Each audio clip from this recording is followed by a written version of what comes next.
Monday.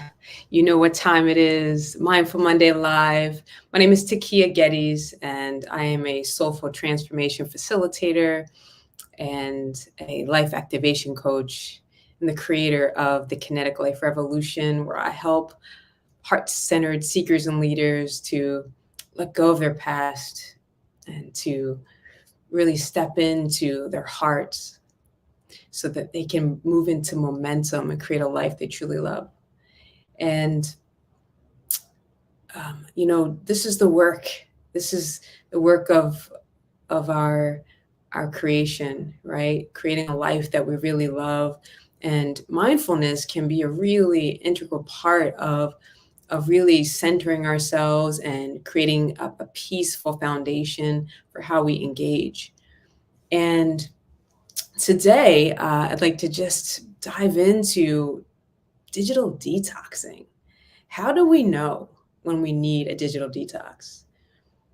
Sometimes, we're kind of caught up in the flow of life, right? And the flow that's perhaps not even of our own making consciously. Sometimes we get caught up with the schedules of our families, and we get caught up with our attention being pulled in different directions. Perhaps it's because of commitments that we've made, or perhaps we find ourselves on social media or in our phones, or feeling like we need to respond to people immediately when they contact us. And these can be kind of these silent pressures that we feel like we need to, or that we're obligated to, or have an expectation from others that we adhere to and that we heed. And so I want to just talk today about how we can dial in and in our own inner space really become aware of when we need a break from the screens. And you know, we're in one of the most connected, in a way, eras in human history, right? We have so many ways to get in touch with each other, and and sometimes it just feels like there's never any time to unplug. And so what can be really helpful is if we really manage our time and really decide when we need it, and how do we know? And that's the question. If you have ways that I'd love to hear them. Put them in the chat, even if you're watching the recording. So too much tech can sometimes have unexpected or unintended consequences. There may be excessive tech, affecting our sleep. If you've exhausted all other, factors, and you haven't looked at tech, it might be a good place to start. If you're finding that your exercise routines aren't as fruitful, you might want to look at how you're engaging in all of the screens that we have available. Sometimes, when we're feeling like we're disconnected from people that we care about, it may not be them. It may just be that we are feeling internally distracted or separate from ourselves because our attention has been so outwardly focused. And we really, can decide for ourselves how this looks and feels, because it comes down to each individual's kind of needs, right? And our intention can drive this. It's actually, a lot of research has been done on the effect of social media and kind of technology in our lives. And one of the things that has been found is that intentionality matters. So when we engage with tech on purpose, it tends to have a more positive effect. And when we kind of do it on a more passive, uh, in a more passive way, like where we just scroll mindlessly or unconsciously, and we just scroll and just come upon whatever we come upon, it tends to have less of a positive effect, and sometimes even a negative one. So even intentionality or having a purpose on how we engage can really affect our experience. And so when we use tech kind of on purpose, it can be to build relationship with people that are far away from us, right? Or, physically far away, geographically far. And it can also be, to just feel connected if you kind of feel like you're isolated. But the important thing is being aware of your approach and your intention when you are engaging. So how do we know, right? And so this is really the question. When something is consuming a lot of our energy, it might be thought energy, it might be emotional energy, it might be physical energy. This is how we know that there may be too much of it, or maybe not enough of something else that isn't in the mix of what helps us stay and feel centered. And so if you notice, a decrease in productivity in your work, or even a decline in your sense of coherence and kind of connection in your relationships, sometimes it's about how we're engaging in those relationships with tech involved. Sometimes, have you ever seen, there are a bunch of memes, and also it gets depicted in movies a lot, where you see someone sitting across from another person, but completely engrossed in their phone the entire time. And you can tell that there's a disconnection. Sometimes both people are doing it, and sometimes one is doing it and the other is having emotions and feelings about it and not actually conveying them. And so, those are kind of those little corrosive habits that can actually create distance in relationships, and heighten and make little things seem bigger, especially when we don't actually can communicate those little resentments or needs or desires, or make a request of the person that we're relating to, either a partner or a friend, or even family. On this week's episode of the Lyrical Meditation Cipher podcast, I'm the coach in residence for this amazing artist collective of this group of women. Is just phenomenal. They are artists, they're healers, they're teachers, just phenomenally insightful humans. And we actually launched another episode. We released another episode today, and we give really great advice and nuggets about how you can incorporate mindfulness and detoxing digitally in your life. So check it out. And so I want to offer some ways that you could make a segue, because sometimes, once you recognize that there's something in the way that tech is maybe disruptive in some way for you, to your productivity or your happiness even, you might want to take a break and may not know how to do it. And so cold turkey doesn't work for everyone, right? So perhaps you might start with just moving the phone further away from your bed. Sometimes if we put a little bit of inconvenience between ourselves and the thing that we're trying to affect change with, in relationship with, or to, we can just create a little bit more inconvenience to doing the habit that we're trying to shift. So if you put the phone 3 feet away, it has a couple of positive effects. One, you decrease the EMF waves that are being kind of poured over you while you're sleeping. But also you create the inconvenience of having to actually get up and go over to the phone when you want to engage with it. It also will help you get up earlier, and not press snooze so many times if your phone is your alarm clock.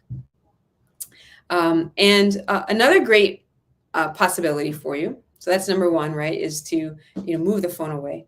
The second possibility could be to schedule time to take a break, in the middle of the day. Maybe you work from home, and it's part of your lifestyle and your livelihood to actually work on your computer or work on your phone, or both.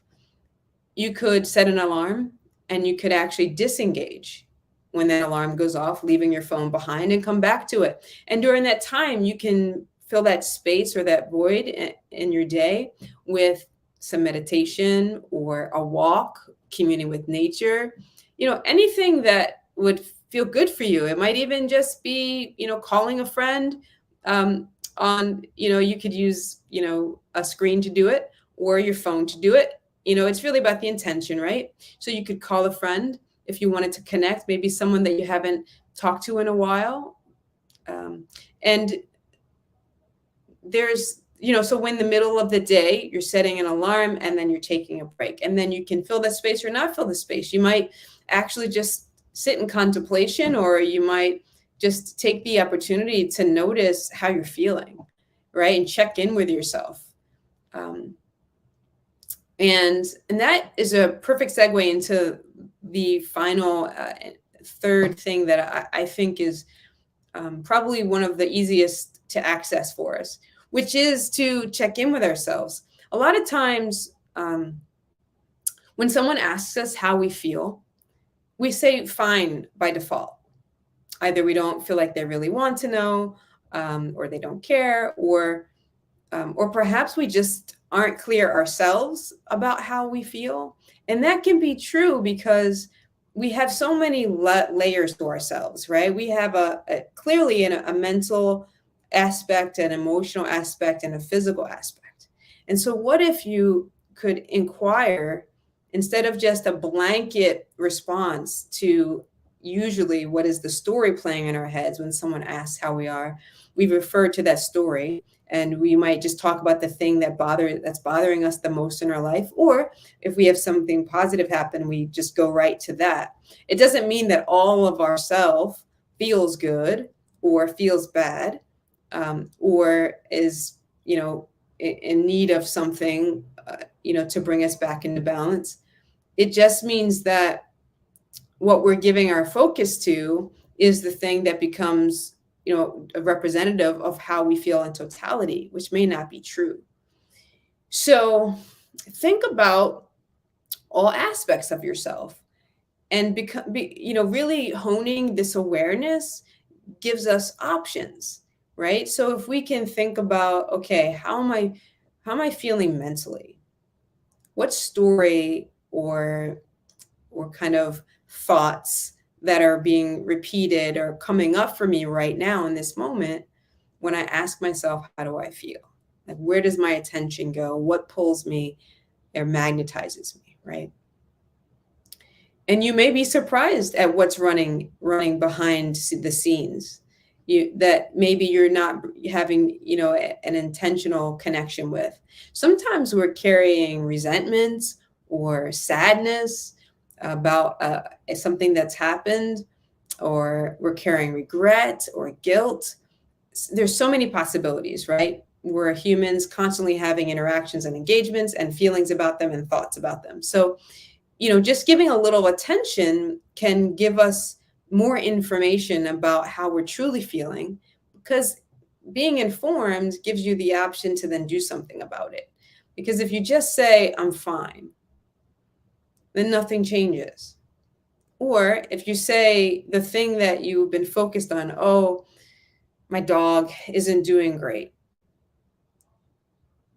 it doesn't also give you the opportunity to see the goodness in your partnership, or the beautiful, aspect of the weather that day, or any other good thing that could also be happening. It just gives you a blanket feeling that describes how you are, and you tend to then just lean into that. And so to give ourselves more options for how we feel, and more empowerment around how we feel, we can really bring our awareness to all aspects. So that was the kind of mental aspect. And so then there's this physical aspect. What am I feeling? Sensory, like what sense do I have in my body?